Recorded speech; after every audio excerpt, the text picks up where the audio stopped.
So, very good morning to everyone in this today's lecture. In today's lecture, we are going to be learn about the uh, reactive methylene group.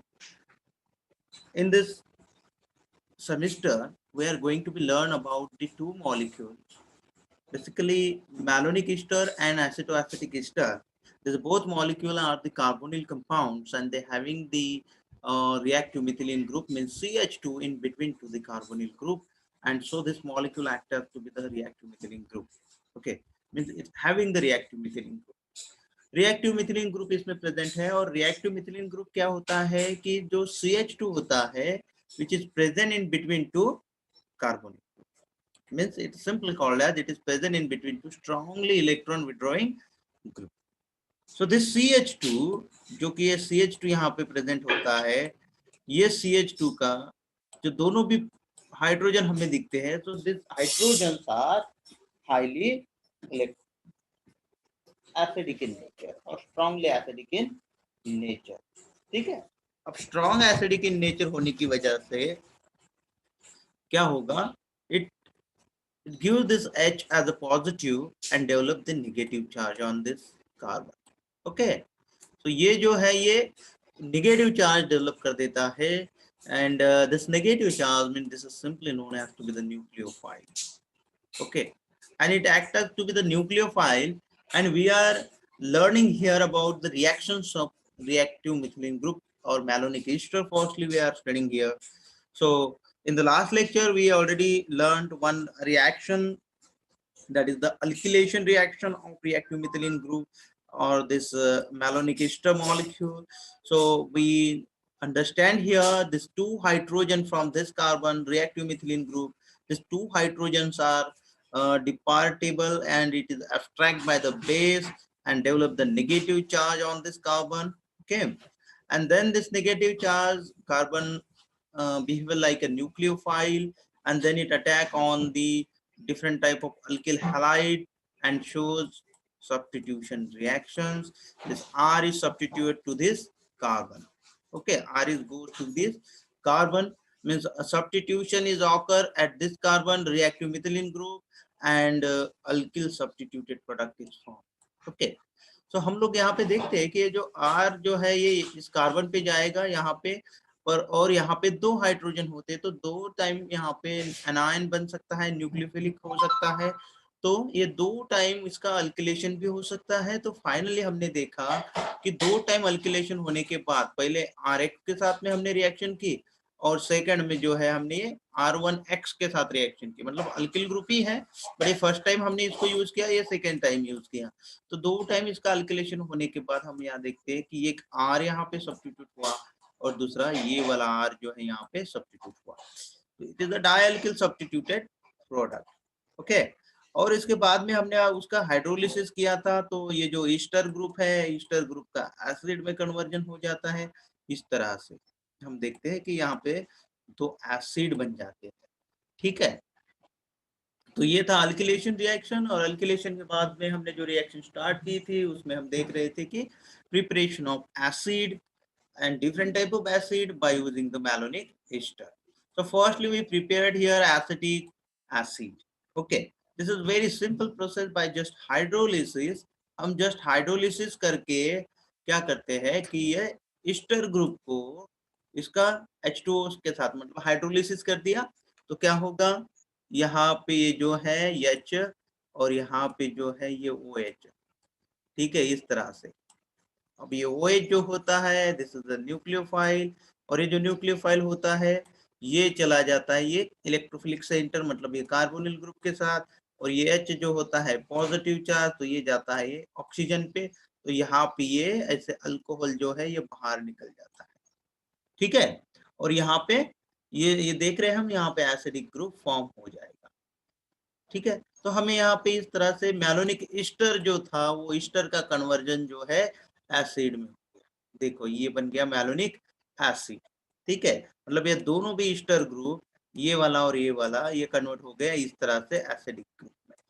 ठीक है, अब उसके बाद तो simple सी है, अगर इसको हमने हीट कर दिया तो कोई एक CO2 यहाँ से निकल जाएगा जो कि डीकार्बोक्सिलेशन कहते हैं हम. तो यहाँ पे जो है ये CH3COOH बन जाएगा, जो कि हमारा एसिडिक एसिड है, एसिटिक एसिड है। तो इसी तरह से जो है हम अलग अलग एसिड को भी बना सकते हैं। ये एसिटिक एसिड तो फर्स्ट मेंबर है एसिड फैमिली का। अब इसको अगर हम इस रिएक्शन को अगर समझते हैं तो हम इसी तरह से अलग अलग एसिड को भी बना सकते हैं जिसमें more than one acidic group हो, है ना। तो यहाँ पे हमें एक ही एसिडिक ग्रुप दिख रहा है। अभी नेक्स्ट जो हमने रिएक्शन यहाँ पे स्टडी करेंगे कि सक्सेनिक एसिड को किस तरह से बनाएंगे, मतलब जिसमें जो है इस तरह से दो एसिडिक ग्रुप हो, मतलब एक COOH ये एक एसिडिक ग्रुप और इसको जो है ये CH2 अटैच है पहले से ही। अब इसको भी CH2 है और यहाँ पे फिर से जो है ये ऐसे इस तरह से एसिडिक ग्रुप, ठीक है। तो इस तरह से हमें बनाना है सक्सेनिक एसिड। तो देखो किस तरह से बनाएंगे। तो ये मैलोनिक ईस्टर है, ये पूरी प्रोसेस हमें पता है। यहाँ पे जो है एनायन बन जाता है, ये इस तरह से एनायन बनता है। तो ये जो एनायन है ये तो ये यहाँ पे हम देखते हैं सोडियम इथॉक्साइड के प्रेजेंस में हम रिएक्शन कर रहे हैं यहाँ पे। तो यहाँ पे ये सोडियम इथॉक्साइड जो है ये बेस एक्ट होगा ethoxide and sodium is a positive charge. तो ये जो इथॉक्साइड है यहाँ से ये बेस करके इस प्रोटॉन को एब्स्ट्रैक्ट कर लेगा। तो यहाँ पे इस तरह से हम देखते हैं कि यहाँ पे नेगेटिव चार्ज डेवलप होता है, इंटरैक्शन में सोडियम है, ठीक है। अब यहाँ पे ये जो है इसकी रिएक्शन हम I2 के साथ कर देते हैं, है ना। अब I2 जो होता है it is an oxidising agent, ठीक है। अब इसकी ये बॉन्ड ये जो है इसकी I2 की बॉन्डिंग ऑर्बिटल है और ये जो दिख रही है हमें वैकेंट में ये तो एंटी बॉन्डिंग ऑर्बिटल है, ठीक है। अब यहाँ पे जो नेगेटिव चार्ज था इस कार्बन के ऊपर, ये नेगेटिव चार्ज जो है ये चला जाता है यहाँ पे, ठीक है, इस तरह से। तो ये जो I2 बॉन्ड है ये ब्रेक डाउन होके ये आयोडीन इधर निकल जाता है, ठीक है।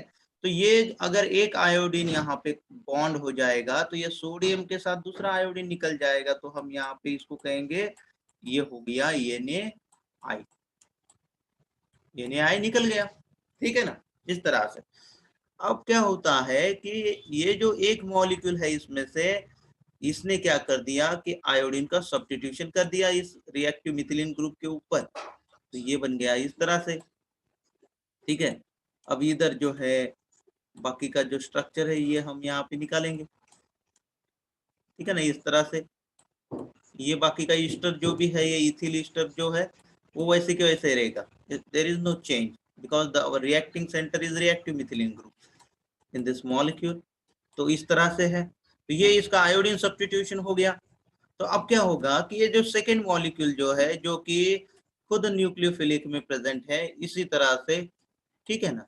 तो ये जो क्या है ये अटैक करेगा ये वाले कार्बन के ऊपर, ठीक है। अगर इसने ऐसा कर दिया तो ये आयोडीन यहाँ से निकल जाएगा और फिर से ये आयोडीन जो है ये वाले सोडियम के साथ बाइंड होके फिर से यहाँ पे हमें माइनस NaI देखने को मिले, माइनस NaI, ठीक है। बट ये इससे क्या हो रहा है कि ये जो दो मॉलिक्यूल जो हमें यहाँ पे दिख रहे हैं ये दोनों मॉलिक्यूल का क्या होगा यहाँ पे बाइंडिंग हो जाएगा, मतलब इसका डाइमर फॉर्मेशन हो जाएगा, जो कि हम यहाँ पे देखते हैं कि ethene ethene tetra carboxylic Easter, है ना। 4 ईस्टर यहाँ पे ग्रुप हमें दिख रहे हैं, यहाँ पे हम देख सकते हैं इस तरह से, ठीक है। ये जो ईस्टर ग्रुप हमें दिख रहे हैं तो ये जो हुआ यहाँ पे इसका डाइमराइजेशन हुआ, ठीक है। अब ये तो था हमें कि यहाँ पे जो है ये एसिडिक ग्रुप था ये वाला, तो इसको और एक CH2 अटैच करना था जिसको एसिडिक ग्रुप हो, इसलिए हमने इसका डाइमर फॉर्म किया, ठीक है। अब डाइमर के बाद हमारी प्रोसेस शुरू हो जाती है, हम आते हैं ये वाली स्टेप, ये ऊपर की रिएक्शन में देखते हैं हम ये वाली स्टेप पे आ जाते हैं, ठीक है। तो इस स्टेप में हम क्या देखते हैं कि यहाँ पे ये हाइड्रोलिसिस हो जाएगा इस ईस्टर ग्रुप का, Easter group hydrolyse and due to the hydrolysis this ester group, this 4 ester group convert into the acidic group, ठीक है। यहाँ पे देखिए हम एसिड में हम इसको देखते हैं कि एसिड में ये कन्वर्ट हो गया, ठीक है। अब एसिड में अगर हम देखते हैं तो यहाँ पे 4 एसिड ग्रुप हमें दिख रहे हैं और इन 4 में से जो 2 एसिडिक ग्रुप एक एक कार्बन पे प्रेजेंट है, जो कि अनस्टेबल कंडीशन हो सकती है, और उसको हीट अगर करते हैं तो इजीली वहां से CO2 जो है वो निकल जाएगा। सो फॉर एग्जांपल इस मॉलिक्यूल को अगर हमने हीट कर दिया तो यहाँ पे ये जो CO2 दिख रहा है, यहाँ का एक CO2 and one CO2 from this molecule, this group, it is emitted, it come out, it is simply known as the decarboxylation। और ये अगर यहाँ से निकल जाते हैं तो ये मॉलिक्यूल जो है ये कन्वर्ट होता है इस तरह से, ये कन्वर्ट होता है, ये इस तरह से मॉलिक्यूल कन्वर्ट हो जाएगा। सो ये जो मॉलिक्यूल हमें यहाँ पे दिखता है इसे हम कहते हैं, ये जो मॉलिक्यूल दिख रहा है ये वाला, तो इसे कहते हैं succinic acid. Hello, I am audible? This molecule is known as Yes, sir. Yes, sir. Reaction समझ में आ रही है बेटा?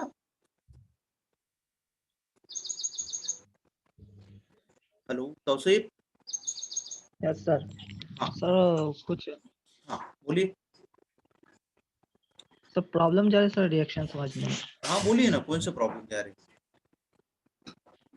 सर यानी कि कुछ इतना खास वो नहीं समझ में नहीं आ रहा।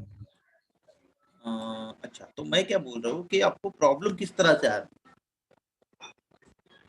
सर अंडरस्टैंडिंग में। अंडरस्टैंडिंग में, अच्छा ठीक है। तो तो इसको क्या करेंगे हम, देखो एक में और एक बार फिर से मैं पढ़ाता हूँ। इसमें तो हर चीज मैं बता रहा हूँ आप लोगों को कि किस तरह से रिएक्शन पूर्ण मतलब कंप्लीट हो रही है यहाँ पे, ठीक है ना। इसके अलावा आप अगर थोड़ा प्रैक्टिस करेंगे तब से, ठीक है, ये इतने जल्दी समझ में नहीं आती है, ना ही आप डायरेक्ट हमारे माइंड में फिट हो जाएगी। अभी फिलहाल तो यहाँ पे हम देख रहे हैं कि ये मैकेनिज्म किस तरह से जाती होगी या रिएक्शन किस तरह से होती है, ठीक है। तो आप इसमें से ये समझने के बाद आपको बुक आपके आगे रखना होगा, आपको प्रैक्टिस करनी होगी हर स्टेप को। हमने यहाँ पे क्या बताया, ये चीज को वहां पे अप्लाई करना है, आपको समझ लेना है कि वहां पे किस तरह से होता है, ठीक है। अब इसमें तो सिंपल सी बात है, मैंने तो इसमें पूरा आपको पूरी डिटेल इसमें बता देता हूँ कि देखो क्या है कि ये मैलोनिक ईस्टर हमने इससे पहले देखा, इसका स्ट्रक्चर, ठीक है। और यहाँ पे रिएक्टिव, आपको रिएक्टिव मिथिलीन ग्रुप समझ में आ गया क्या होता है? यस सर, वो स्ट्रांगली विथड्रॉन ग्रुप से बीच में रहता सर, वो जैसे CN और ठीक है बराबर, ये समझ में आ गया तो बाकी सब समझ में आ जाएगा। देखो क्या है रिएक्टिव मिथिलीन ग्रुप, तो दो स्ट्रांगली विथड्रॉइंग ग्रुप को अटैच जो होता है उसके बीच में जो रहता है सैंडविच होके, ठीक है, तो ये जो होता है रिएक्टिव होता है। अब रिएक्टिव क्यों होता है ये भी मैंने अपने पहले लेक्चर में हमने डिस्कस किया, ठीक है ना, पता है ना रिएक्टिव क्यों होता है? Yes sir. हाँ, तो क्या होता है कि स्ट्रांगली इलेक्ट्रॉन विड्रॉइंग ग्रुप है ना, तो इस वजह से ये तो स्ट्रांगली जो इलेक्ट्रॉन होते हैं सी बॉन्डेड वाले, ये वाले इलेक्ट्रॉन को खुद के इधर खींच लेते हैं दोनों भी, ठीक है ना।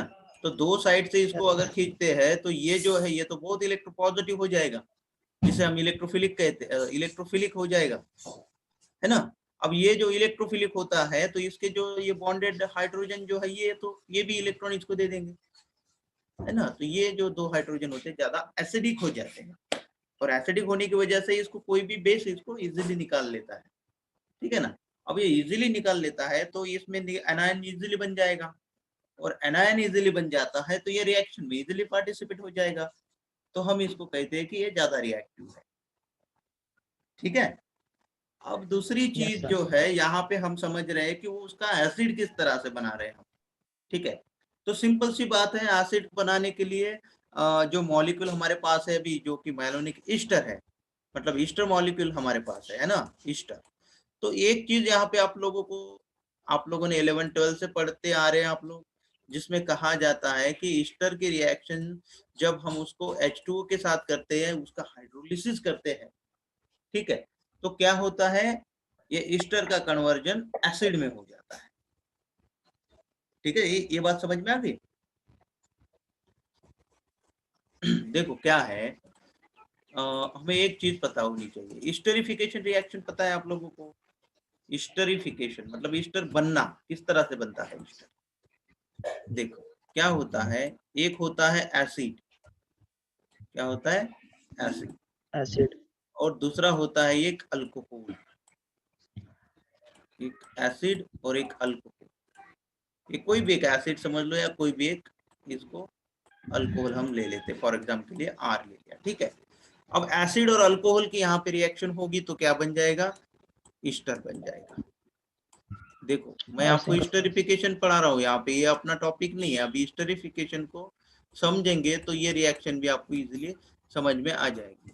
और इसके साथ में बनता है यहाँ पे H2 वाटर, ठीक है, इस तरह से।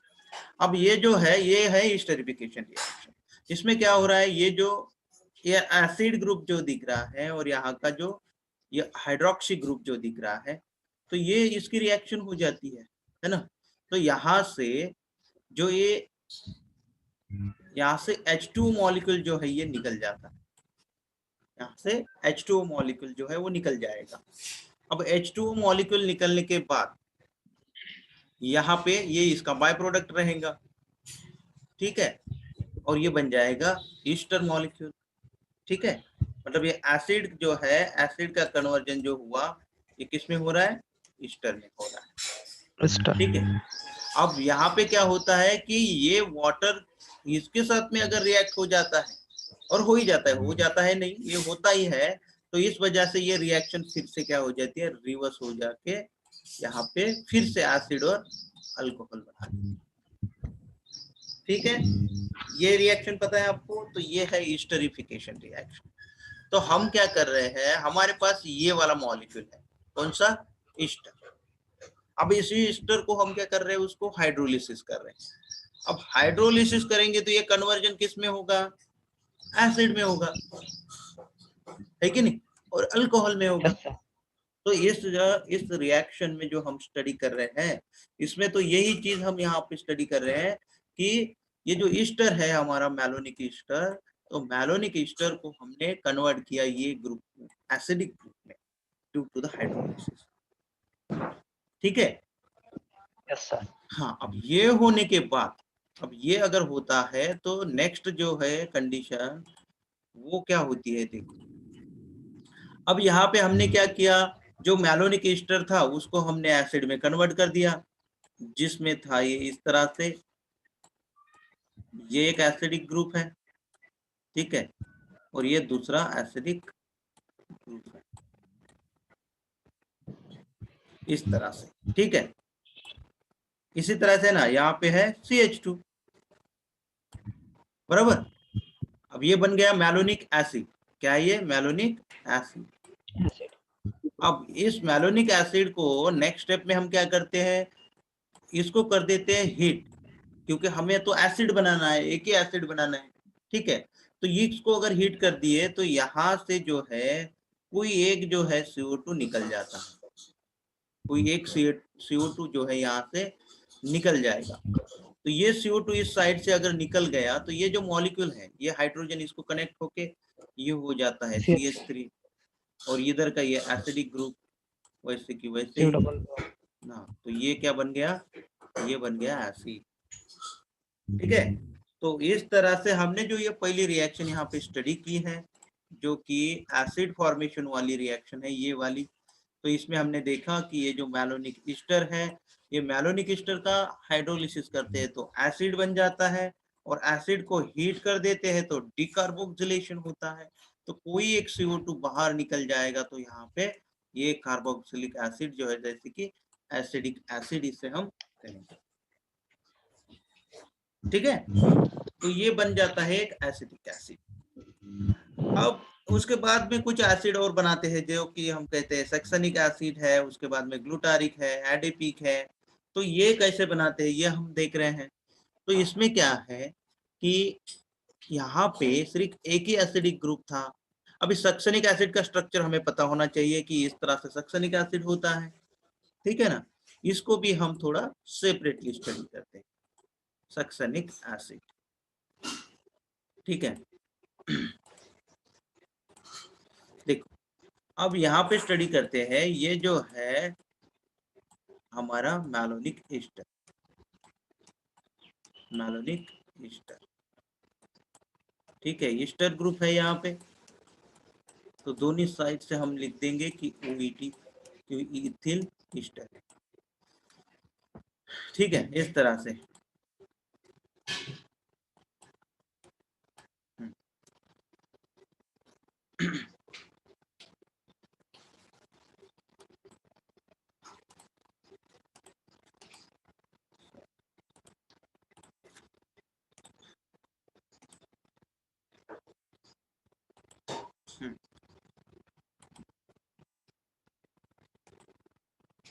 ठीक है, अब देखो यहाँ पे ये ईस्टर है अपना रिएक्टेंट मॉलिक्यूल।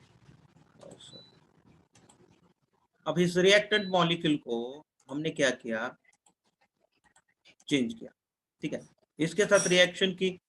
हम क्या बना रहे हैं, सक्सेनिक एसिड। पहले हमें सक्सेनिक एसिड पता होना चाहिए। सक्सेनिक एसिड क्या होता है? सक्सेनिक एसिड मतलब ये जो है यहाँ से एक CH2 होता है, इसको एक बॉन्ड CH2 होता है, ठीक है, और इसको अटैच होता है इस तरह से ये एसिडिक ग्रुप, इस तरह से इधर ये COOH। देखो ये है सक्सेनिक एसिड। हमें क्या बनाना है, हम सक्सेनिक एसिड बनाने जा रहे हैं, तो हमें सक्सेनिक एसिड को बनाना है जहाँ पे क्या होता है, एक CH2 होता है और उस CH2 को और एक CH2 अटैच होके उसको अटैच होता है दो एसिडिक ग्रुप यहाँ पे, ठीक है, ये सक्सेनिक एसिड है।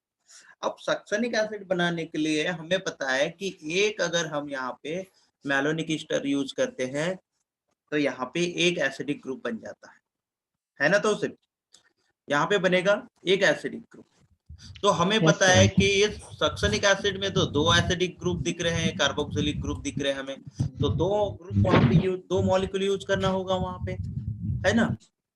तो इसमें क्या होता है, देखो इसमें दो स्टेप होती है। पहले स्टेप में क्या होता है, इसको हम रिएक्ट करते हैं सोडियम इथॉक्साइड के साथ, ठीक है। तो इस मॉलिक्यूल में जो है यहाँ पे होता है ये कार्बन, और इसको दो हाइड्रोजन अटैच होते हैं जिसे हम रिएक्टिव मिथिलीन ग्रुप कहते हैं। This is the reactive methylene group.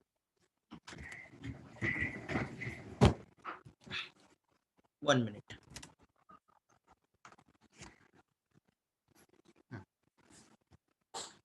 अब दो रिएक्टिव मिथिलीन ग्रुप जो है यहाँ पे हाइड्रोजन जो है यहाँ पे ये दिख रहे हैं हमें। तो ये जो है इस रिएक्टिव होने की वजह से इजीली वहां से एब्स्ट्रैक्ट किए जाते हैं किसी बेस से, ठीक है। तो हमने क्या किया इस रिएक्शन में, यूज किया हमने C2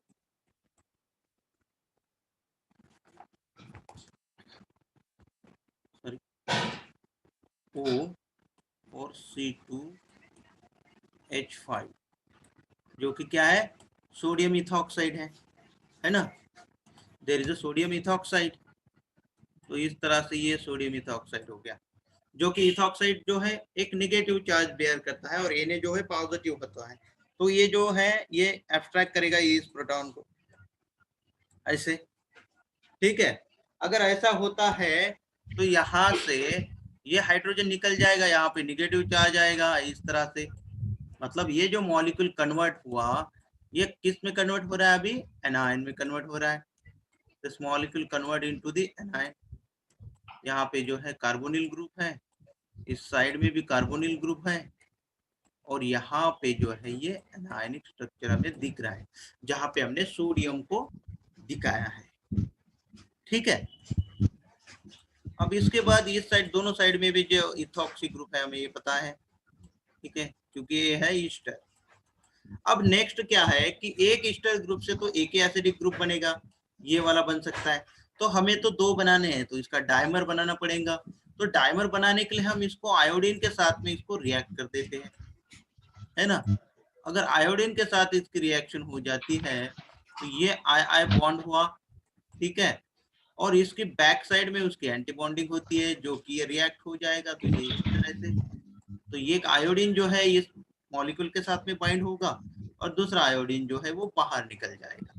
तो ये जो मॉलिक्यूल है ये कन्वर्ट हो जाएगा नेक्स्ट स्ट्रक्चर में जो हम यहाँ पे दिखाएंगे इस तरह से, ठीक है। ये हो गया कार्बोनिल ग्रुप, इस साइड में ये हो गया कार्बोनिल ग्रुप, ठीक है। अब यहाँ पे जो है ये आयोडीन और यहाँ पे फिर से इथॉक्सी ग्रुप है, ठीक है। ये आप लोगों को पता है यहाँ पे इथॉक्सी ग्रुप होता है, ठीक है, इस तरह से। इस साइड में भी इथॉक्सी ग्रुप, नहीं तो आप बोलेंगे यहाँ का इथिल ग्रुप गया था।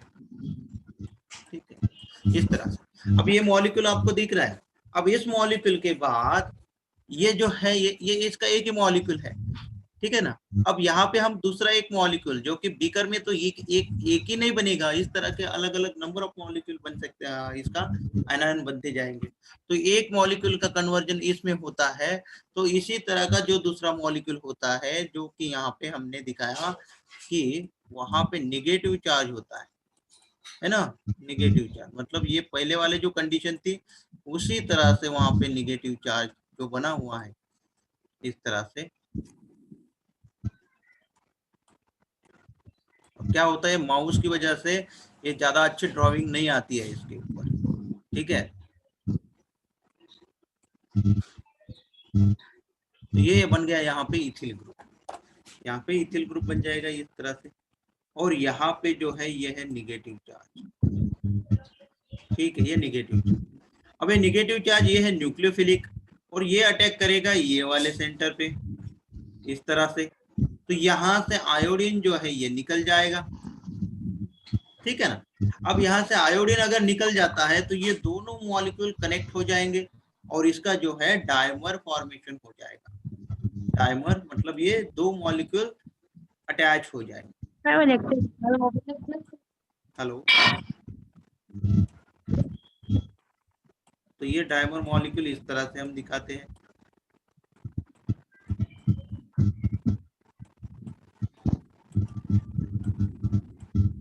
ठीक है, इस तरह से। ये डायमर, यहाँ पे एस्टर ग्रुप हमें दिख रहा है, कार्बोनिल ग्रुप है, उसके बाद में वो ईटी ग्रुप अटैच है, मतलब डाई इथिल ईस्टर, इस तरह से, ठीक है। ये वाला मॉलिक्यूल है, इधर ये वाला मॉलिक्यूल है, इस तरह से, ठीक है। अब ये ऐसी कंडीशन यहाँ पे भी रहेंगे, इथॉक्सी ग्रुप, ठीक है, ये वाला इथॉक्सी ग्रुप है, यहाँ पे भी इथॉक्सी ग्रुप है, ये वाला स्ट्रक्चर बन गया। अब ये हो गया डायमर, है ना। अभी डायमर होने के बाद जब हम इसको हाइड्रोलिसिस कर देते हैं, इसका हमने क्या कर दिया, हाइड्रोलिसिस मतलब रिएक्शन विद H2O मॉलिक्यूल। ये मॉलिक्यूल जो है इसका अगर हमने H2O के साथ में रिएक्शन कर देते हैं हम, तो इसका जो है ईस्टर जो मॉलिक्यूल हमें दिख रहा है, this is the Easter structure, है ना। तो यहाँ पे 4 ईस्टर मॉलिक्यूल है, तो 4 ईस्टर मॉलिक्यूल का कन्वर्जन जो है एसिड में हो जाएगा, है ना। तो इस स्ट्रक्चर को हम यहाँ पे ऐसे अगर ड्रॉ करते हैं तो इस तरह से इसको हम देखेंगे कि ये जो स्ट्रक्चर है, और यहाँ पे 4 एसिडिक ग्रुप बने हुए हैं, ठीक है। ये इस तरह से एक इस साइड में भी एसिडिक ग्रुप बनेगा, ठीक है, इस साइड में भी बनेगा, क्योंकि जितने भी ईस्टर है वो सबका हाइड्रोलिसिस हो जाएगा, और हाइड्रोलिसिस होने के बाद उस सब का एसिड बन जाएगा इस तरह से, ठीक है। अब नेक्स्ट स्टेप क्या होती है, इसको हम कर देते हैं, इसको हीट कर देते हैं, है ना। क्योंकि हमें हमारा जो प्रोडक्ट है ये वाला, इसमें तो हमें सिर्फ 2 ही एसिडिक ग्रुप चाहिए, और इस स्ट्रक्चर में तो 4 एसिडिक ग्रुप हैं। तो ये कन्वर्जन होने के लिए हम क्या कर देते हैं, इसको हीट कर देते हैं। तो यहाँ पे क्या होगा, माइनस टॉइस CO2 जो है यहाँ से निकल जाएगा, माइनस टॉइस CO2, ठीक है, माइनस टॉइस CO2 मतलब एक CO2 यहाँ से निकल जाएगा और दूसरा CO2 यहाँ से निकल जाएगा, ठीक है। अगर ऐसा होता है तो बाद में जो प्रोडक्ट यहाँ पे बनते हुए हमें दिखाई देता है, जिसमें क्या होता है कि एक CH2 होता है, CH2, और यहाँ पे जो है इस तरह से ये एसिडिक ग्रुप, CH2 इस एसिड, और यहाँ पे फिर से CH2 और एसिड, इस तरह। तो ये बन गया सक्सेनिक एसिड, ठीक है, समझ में आ रहा है। तो सर पूरी एक CH बच रहा, बोली, सर एक CH बच रहा सर इधर, CH कहाँ बचा, C डबल। तो ये नहीं, जो अपने डबल अपने -2 CO2 निकाले, तो यहाँ पर सिर्फ एक H बच रहा सर, एक C बच रहा कहाँ पे, इधर। यहाँ हाँ पे, सर वो साइड। यहाँ से CO2 चला जा रहा है ना, CO2, ठीक है। और यहाँ का जो बचा हुआ हाइड्रोजन जो है ये यहाँ पे चला जाएगा ना। ये कार्बन की यस वैलेंसी सर। कितनी है? देखो ये वाला जो कार्बन है इसकी वैलेंसी अब कितनी है? ये 1, ये 2 और ये 3। कितनी वैलेंसी हुई? 3। ठीक है, और एक हाइड्रोजन होगा उस पे चौथा, है ना। और ये यस CO, सर। ये इसका जब CO2 निकल जाता है तो ये बचा हुआ जो हाइड्रोजन है ये इस पे आ जाएगा, तो 2 हाइड्रोजन हो जाएंगे इसके ऊपर। तो ये यहाँ पे हमने CH2 लिख दिया, है कि नहीं? Yes sir. हाँ, उसी तरह से इस साइड में भी होता है, तो ये भी CH2 बन गया। तो ये बन गया इसका 2 एसिड। तो ये हुआ सक्सेनिक एसिड का प्रिपरेशन फ्रॉम मैलोनिक ईस्टर। ठीक है, ये पूरी रिएक्शन इस तरह से होती है। यही हमने पिछले स्लाइड में भी स्टडी किया था, है ना, इसी तरह से स्टडी किए थे। अब आपको कोई डिफिकल्टी इसमें? No sir. समझ में आ गया बेटा? Yes sir. Yes sir. आप देखो, अभी अगर आपको ये रिएक्शन समझ में आती है तो इसकी बची हुई जितनी भी रिएक्शन है तो आपको इजीली समझ में आ जाएंगे। क्योंकि आपको ये समझना है कि ये जो पहली स्टेप हम यहाँ पे देख रहे हैं, पहले स्टेप में क्या हो रहा है, ये अगर आपको समझ में आता है तो आपका अंडरस्टैंडिंग इजी हो जाएगा इसके रिगार्डिंग। अब ये जो मैलोनिक ईस्टर जो है ये रिएक्टिव मिथिलीन ग्रुप हमें पहले तो समझ में आना चाहिए कि ये वाला होता है। यहाँ के जो हाइड्रोजन स्ट्रॉन्गली एसिडिक होते हैं और बेस के साथ मतलब सोडियम इथॉक्साइड के साथ हम इसमें रिएक्ट करते हैं। अब इसमें सोडियम इथॉक्साइड ही लेना चाहिए, ये भी एक अच्छी बात है इसके लिए, इस रिएक्शन के लिए सोडियम इथॉक्साइड, है ना। अब सोडियम इथॉक्साइड क्यों लेना है ये भी मैंने पिछले लेक्चर में आपको बताया था, क्योंकि यहाँ से जो बाय प्रोडक्ट निकल रहा है वो होता है इथेनॉल, है ना। ये बॉन्ड ब्रेकडाउन होता है तो इथेनॉल बाहर निकलेगा, यहाँ से भी निकलेगा, यहाँ से भी निकलेगा, यहाँ से भी निकलेगा, मतलब हर जगह से जो है इथेनॉल बाहर निकल रहा है। और अब हमने यूज किया सोडियम इथॉक्साइड, तो ये इथॉक्साइड भी प्रोटॉन को एक्सट्रैक्ट करके ये भी इथेनॉल ही बना रहा है। मतलब जो लिक्विड उसमें बनेगा, जो भी साइड उसमें हमें सॉल्यूशन दिखता है सॉल्वेंट का, वो भी इथेनॉल का ही है। मतलब उसको सेपरेट करते टाइम में आपको ज्यादा डिफिकल्टी नहीं जाती है, तो इस वजह से इथेनॉल सोडियम इथॉक्साइड हम यहाँ पे यूज करते हैं, ये एक चीज। अब इसने जब प्रोटॉन को एक्सट्रैक्ट कर लिया तो ये बन जाता है एनायन इस तरह से, और ये एनायन बनता है तो ये न्यूक्लियोफाइल होता है। और उसके बाद हम न्यूक्लियोफाइल को किसी भी इलेक्ट्रोफाइल के साथ, मतलब अलग अलग टाइप के इलेक्ट्रोफाइल के साथ में रिएक्शन कर सकते हैं, जो कि हमने पहले अल्किलेशन किया था और अभी उसका एसिड बनाया है। ठीक है, तो यहाँ पे हम रुक जाते हैं क्योंकि अपनी मीटिंग का टाइम जो है वो एंड हो रहा है।